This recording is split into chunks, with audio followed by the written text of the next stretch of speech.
All right, geometry students, let's look at Unit 3, Lesson 15, finding all the unknown values in triangles. There's one goal for this lesson. I can solve problems involving similar right triangles.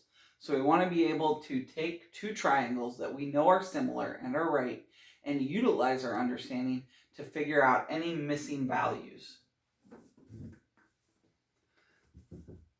So our review vocabulary for this situation is similar. Remember, that is the ability to use rigid transformations and dilation to take one triangle and move it onto the other using that transformation and that dilation of making it bigger or smaller.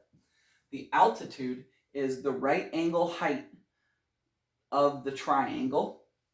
And the Pythagorean theorem is our a squared plus b squared equals c squared formula that helps us with right triangles, where a and b are the legs of the triangle and c is the hypotenuse.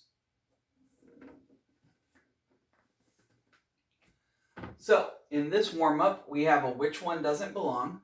We have four triangles here. So our first triangle is this one right here with a right angle and 36.9 degrees in this corner. Then in B, we have a right angle, 5 and 13 as the side measurements, and a 67.4 degree angle there. In this one over here in C, we have a side of 11, a side of 5, and a side of 12. And then on D, we have a side of 1, a right angle, and one angle marked as 45 degrees. So what I need you to do is decide which of these four triangles doesn't belong with the other three and explain why you came to that decision.